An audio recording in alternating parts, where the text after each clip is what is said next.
क्यों ना उठाएं? मैं 750 वोट डला करके आया हूँ बीएसपी की, कहाँ गई? आई नहीं अपने गांव में जबरदस्ती डलवाई थी। जबरदस्ती को डलवा लेगा? डली है हमारी 151 बूथ, तो वो आया नहीं उसमें। तो आपसे आई पूछ नहीं। के वोट डालने गए थे वो लोग? क्यों? हमारा पूरा गांव है का, पूरा जाटव समाज का गांव है, पूरा का पूरा बीएसपी के पार्टी वोट डाला। 750 वोट। सुनिए सर, 750 वोट। अरे यार रुक जाओ, कैसी बात है? 750 वोट आपने डाले, लेकिन वो आए नहीं आए। जब रिजल्ट अनाउंस हुआ तो उसमें नहीं दिखे। 200-250 वोट दिखाए बस उसमें। 750 में 250 वोट। हाँ, 1154 का पोलिंग हुआ, यानी कि 500 वोट गायब।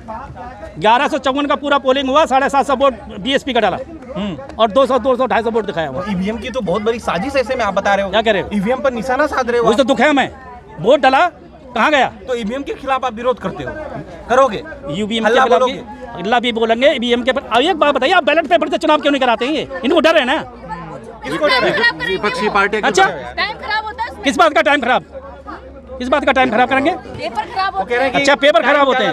एक बात बताइए, वो 36,000 करोड़ की मूर्ति लगा दी है नहीं, एक मूर्ति, उसमें पैसा बर्बाद नहीं हुआ। ये पैसा हमारे टैक्स जाता है। मूर्तियां खड़ी करी गई हैं मायावती जी के राज में, उन्होंने तो लखनऊ में, नोएडा में इतनी मूर्तियों पे पैसा बर्बाद किया। एक बात बताता हूँ आपको, वो एक मूर्ति 36,000 करोड़ की, और इतने पार्क, कितनी यूनिवर्सिटी, 6,000 करोड़ में 36,000 करोड़ ज्यादा होते हैं, 6,000 करोड़ ज्यादा होते हैं। बताइए मेरे को आप। पार्कों से तो रेवेन्यू उनसे वो भी हो रही है, आमदनी भी हो रही है गवर्नमेंट की। आमदनी तो उससे भी। आप ये बताइए, जब से मोदी जी बने हैं उन्होंने कितनी यूनिवर्सिटी बना दी? आप ये मेरे को बताइए, जब से मोदी जी बने उन्होंने कितनी यूनिवर्सिटी बना दी? और जब मायावती जी सरकार थी कितनी यूनिवर्सिटी बनाई? मैं बताता हूँ, आइए मैं बताऊँ कितनी बनाई? मैं बताऊँ, महात्मा ज्योतिबा यूनिवर्सिटी तुम्हारे यहाँ, नहीं तो पूछिए मत, नहीं तो हमको पूछने दीजिए। तथागत गौतम यूनिवर्सिटी यहीं पास में देख लो, गौतम बुद्ध नगर university, Mahatma Jyotiba university, Ambedkar university, तो बीएसपी छत्रपति साहूजी महाराज यूनिवर्सिटी जब इतनी अच्छी और थी तो दोबारा सत्ता में क्यों नहीं आई? काशीराम यूनिवर्सिटी, शकुंतला यूनिवर्सिटी, कितनी यूनिवर्सिटी बताऊँ आपको? जब बीएसपी इतनी अच्छी थी दोबारा सत्ता में क्यों नहीं आ पाई? ये बीएसपी से तो डरते हैं, ईवीएम का ये बीएसपी से डरते हैं, बीजेपी बीएसपी से डरते हैं और किसी से नहीं डरती। मायावती जी ने तो इनडायरेक्ट वे में सपोर्ट किया ऐसा यूपी कोई नहीं चुनाव है, में। कोई कुछ नहीं किया, बहन जी ने कुछ नहीं कहा, बहन जी ने कुछ नहीं कहा। बहन जी ने ये नहीं कहा कि सपा को वोट मत करना, चाहे बीजेपी को कर नहीं, देना। ऐसा कैसे कह देंगे? बहन जी ने कुछ बोला ही नहीं, बहन जी ने बोला ही नहीं, तो आप झूठी बात दिखाते हो। बहन जी राष्ट्रपति बनने वाली है। नहीं बनने वाली, बहन जी ने डिबेट दे दिया कि हमको बहन जी राष्ट्रपति बनेंगे ही नहीं।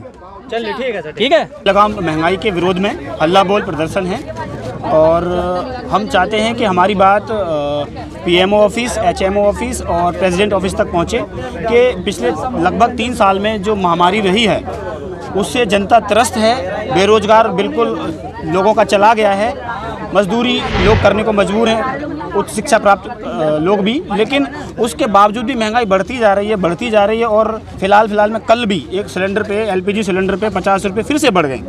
तो हालांकि बात यह अगर वो 100 रुपये भी बढ़ा दे तो भी हम क्या कर लेंगे? तो फिर ये युवा इसलिए आगे आए हैं, ये बहुजन समाज पॉलिटिकल यूथ इसलिए आगे आया है कि ये महंगाई लगातार बढ़ती जा रही है, इससे आम आदमी पिस रहा है। तो पॉलिटिकल पार्टियां क्या कर रही हैं उनसे लेना देना नहीं है। समाज में जो ये सभी कुछ स्टूडेंट हैं यहाँ पर, कुछ जॉब भी करते हैं और कुछ बेरोजगार भी हैं, बट महंगाई से वो त्रस्त हैं और आप लोग भी त्रस्त होंगे। आप बोले पॉलिटिकल पार्टी से लेना देना नहीं है, लेकिन जो सत्ता में सरकार बैठी है उससे तो लेना देना है। हाँ बिल्कुल, उन्हीं से हमारा सवाल है। हाँ। उनसे हमारा सवाल है कि हमें, हमारी दरख्वास्त है श्री माननीय मोदी जी से, माननीय गृहमंत्री अमित शाह जी से और महामहिम माननीय रामनाथ कोविंद जी से कि ये लगातार महंगाई बढ़ती जा रही है, इस पे काबू करना बहुत जरूरी है। जनता पिस रही है तो हम इस ओर उनका ध्यान केंद्रित करना चाहते हैं। जनता अगर पिस रही होती तो सड़कों पे होती है तो आप मुझे बताइए आपको लगता है कि आप आज से 4 महीने पहले कितने का पेट्रोल भरवा रहे थे और अभी कितने का भरवा रहे हैं? आपको लगता है कि महंगाई है? लोग तो बोल रहे हैं कि महंगाई कितनी भी हो जाए देंगे। देखिए ये अभी कहते हैं ना, किसी चीज को एक शुरुआत की जरूरत होती है और अभी तक उन्हें कोई शुरुआत नहीं मिल रहा था, लेकिन अभी उन्हें बहुजन समाज पॉलिटिकल यूथ के नाम से एक शुरुआत मिल गई है और अभी लोग आ रहे हैं, जुड़ रहे हैं। और महंगाई का ये जो आंदोलन है अभी सांकेतिक तौर पर शांतिपूर्ण धरना प्रदर्शन था और अगर ये महंगाई पे काबू जल्दी नहीं पाया गया तो यही बीएसपी यूथ पूरे देश में आंदोलन करता नजर आएगा। सभी लोग महंगाई के खिलाफ प्रदर्शन करते आ रहे हैं, लेकिन अब भी 50 रुपए बढ़ गए सिलेंडर पे। सरकार कहाँ सुन रही है? तो सरकार हम तो आज ही आए, सरकार ने कल बढ़ा दिया, तो हम ये यही तो कहना चाह रहे हैं उनसे शांतिपूर्ण तरीके से। आपको लगता है बाकियों की नहीं सुनी, आपकी सुनेगी सरकार? देखिए मुझे नहीं पता कि वो किसकी सुनते हैं या किसकी नहीं, क्योंकि वो मेरे अकॉर्डिंग नहीं चलते।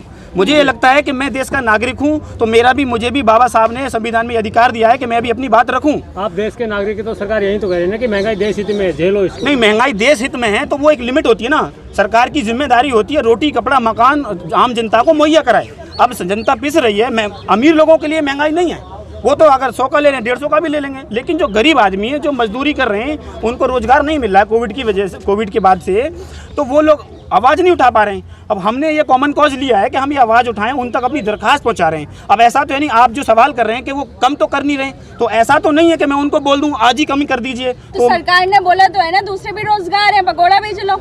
नहीं, अगर वो कह रहे हैं पकौड़ा बेच लो रोजगार है तो ठीक है, कोई दिक्कत नहीं है। जो लोग पकौड़ा बेच रहे हैं वो भी अपनी रोजी रोटी चला रहे हैं, आखिर जीना तो है, 2 वक्त की रोटी तो खानी है। तो जब कुछ रोजगार नहीं मिला तो पकौड़ा भी बेच रहे हैं। लेकिन इतना ज्यादा बेरोजगार है, उन्होंने 2 करोड़ हर साल रोजगार देने की बात करी थी। तो सब प्रधानमंत्री बोले ना आत्मनिर्भर बन जाइए। प्रधानमंत्री आत्मनिर्भर बोलने की बात कर रहे हैं, लेकिन उनकी जवाबदेही बनती है, अगर वो सत्ता में है तो उनकी जवाबदेही बनती है कि आम जनता के लिए रोटी कपड़ा मकान की सुविधा मुहैया कराएं, चाहे वो कैसी भी स्थिति है। तो राशन बांट तो रहे और क्या? तो राशन बांटने, आप मुझे बताएं, एक मिनट आप मुझे बताइए, वो उन्हें गलत आदत डाल रहे हैं खाली कि 5 किलो। तो मना थोड़ी कर रहे हैं कि आप रोजगार मत करो। अच्छा ठीक तो है। अच्छा मेरा आपसे एक सवाल है कि अगर एक आम अगर आज की डेट में अगर एक फैमिली में हम देखा जाए तो 1 किलो नमक और 5 किलो गेहूँ 5 किलो चना और 1 रिफाइंड की थैली, क्या उससे गुजारा हो जाएगा?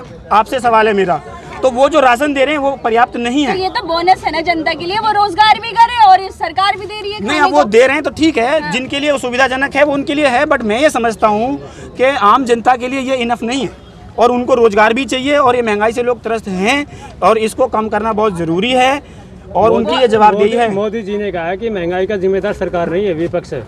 देखिए वो जैसे विपक्ष जिम्मेदार बता रहे हो। अच्छा देखो, अगर वो ये बता रहे हैं कि विपक्ष है तो ये काम करें, वो एक दिन का उनको भी जिम्मेदारी देख लें। नहीं तो अगर मैं आपके चैनल के माध्यम से ये कहना चाह रहा हूँ कि जिस तरह से नायक फिल्म में एक दिन की जिम्मेदारी दी गई थी, एक दिन की जिम्मेदारी बहुजन समाज पॉलिटिकल यूथ को जिम्मेदारी दे दें एक दिन की, तो हम भी कुछ बदल के दिखा देंगे। तो अगर आप ऐसी बात कर रहे हैं तो बीएसपी यूथ को आपके चैनल के माध्यम से मैं कहना चाह रहा हूँ, बीएसपी यूथ को 24 घंटे का प्रधानमंत्री घोषित करें, हम भी बदलाव करके दिखा देंगे। तो बीएसपी थी तो मायावती थी तो मुख्यमंत्री क्यों हरा दिया? जनता भी चाहती होने। आप एक महिला हैं और मैं महिला का सम्मान करता हूं, आप मायावती कह के उनको संबोधित ना करें। वो बहन जी कहें या मायावती जी कहें, आप उनका सम्मान करें, वो हमारी माननीय नेता हैं, हम उनके यहाँ विरोध में नहीं हैं। आपका सवाल है, देखो जनता ने हरा दिया, जनता, मैं जनता तो नहीं हूँ, अच्छा, बट मैं उनके जनता के मतलब की बात उठा रहा हूँ। तो फिर ये तो वही बात हो गई ना, जैसे वो लोग बोलते जय श्री राम बोला, आप बोले बहन जी बोलो। नहीं, मैंने तो नहीं कहा बहन जी बोलो। आपने कहा बहन जी बोल के। आप उस तरह से संबोधित कर रही हैं, तो मैंने वो पॉइंट आउट किया। मैं यहाँ किसी को वो सिखाने नहीं आया हूँ, बट मेरी जो कॉमन कॉल है वो यह थी कि सरकार की जवाबदेही है रोटी कपड़ा मकान की और रोजगार की। पिछले 4 साल से लगातार रोजगार जा रहा है, छिन रहा है, रोजगार नहीं मिल रहा है और महंगाई बढ़ती जा रही है। तो इस पे आप मेरी बात भी पूरी हो जाने दें। आप बहुत सवाल पे सवाल दागते रहेंगे तो मुझे गोलों की तरह लग रहे हैं, तो मुझे भी मेरी बात कहने दीजिए। मैं ये कहना चाह रहा हूँ कि सरकार तक ये आवाज़ पहुँचनी चाहिए कि ये महंगाई बहुत ज़्यादा है, उनके कानों तक आवाज़ पहुँचे, इसको कम करा जाए, क्योंकि जनता पिस रही है। आप इस वीडियो के माध्यम से या आपके चैनल के माध्यम से ये बात उन तक पहुँचेगी। हो सकता है उन्होंने अभी तक नहीं सोचा, क्या पता अब सोच रहे हैं। तो ये मेरा कहने का मतलब ये, आप जो सवाल दाग रहे हैं अच्छी बात है। तो महंगाई बढ़ा रहे हैं ना। देखिए आप उनसे मिलकर आए कि वो बढ़ाते रहेंगे महंगाई, तो महंगाई बढ़ नहीं रही। हाँ, तो महंगाई एग्जैक्टली अभी तो, अब वही तो मुद्दा था, आप आ गए ना इसी चीज पे। अभी आपने बोला महंगाई तो बढ़ रही है, वही चीज मैं कहना चाह रहा हूँ कि महंगाई बढ़ रही है। तो कुछ सोच समझ के बढ़ा रही होगी ना सरकार। हाँ? कुछ सोच समझ के बढ़ा रही होगी। देखो कुछ भक्त लोग ऐसे भी हैं कि वो मोटरसाइकिल को कंधे पर रखकर भी बोलते हैं मोदी जी ने किया तो अच्छा ही किया होगा। तो हो सकता है आप उनसे इंस्पायर होकर ऐसे सवाल कर रहे होंगे, बट मेरा कहने का मतलब ये है सीधा सीधा कि रोटी कपड़ा मकान रोजगार की जिम्मेदार सरकार की है, तो वो उन्हें मुहैया कराना चाहिए। हम इस ओर उनका ध्यान आकर्षित करना चाहते हैं और एक संदेश भी देना चाहते हैं कि अगर ये महंगाई शांत नहीं होगी तो बीएसपी यूथ पूरे देश में ये आंदोलन करेगा महंगाई के विरोध में, शांतिपूर्ण तरीके से और पूरे संवैधानिक दायरे में। अच्छा, मायावती जी के टाइम पर अगर कम थी महंगाई तो फिर वो सत्ता में क्यों नहीं आ पाई? देखिए मैं आपसे कहना चाहूँगा, वो यहाँ पूरे देश की बात हम कर रहे हैं और मायावती जी जो उत्तर प्रदेश की 4 बार की मुख्यमंत्री रही हैं, आप बार बार मायावती जी पे लेके जा रही हैं। तो मैं कहना चाहूँगा, मैं पर्टिकुलर किसी पर्सन पे कोई कमेंट नहीं करना चाहूँगा। मैं पूरे देश की राजनीति में, पूरे देश में जो महंगाई बढ़ रही है मैं उस पर बात करना चाहता हूँ। आप उसको हर बार उत्तर प्रदेश लेके जाना चाहते हैं तो बिल्कुल गलत है। मैं आप उसका जवाब नहीं दूंगा। मैं आज के बार टाइम में बार जनता मेरी विपक्ष एक ही के बात नजरिए है से किसको देखे? जी, जनता विपक्ष के नजरिए में किसको देखे? क्योंकि देखिए विपक्ष जनता बिल्कुल विपक्ष खत्म के है। नज़रिए में मैं कोई बहुत बड़ा नेता नहीं हूं जो मैं ये कहूंगा या मैं डिसाइड करूंगा कि उसको देखे या मेरे कहने से जनता उधर देखेगी। नहीं, मैं जनता के हित की बात उठा रहा हूं। तो आज अगर 50, 100, 200 आए हैं तो कल 5,000, 10,000 भी आएंगे और अगले दिन 5 लाख भी आएंगे। मेरा एक ही कहना है कि महंगाई जब तक नहीं घटेगी हम ये आंदोलन जारी रखेंगे। अगर आपने अभी तक हमारा चैनल सब्सक्राइब नहीं किया है तो सब्सक्राइब करें और घंटी का बटन बिल्कुल भी दबाना ना भूलें ताकि सभी लेटेस्ट खबरें पहुंच सकें आप पे सबसे पहले।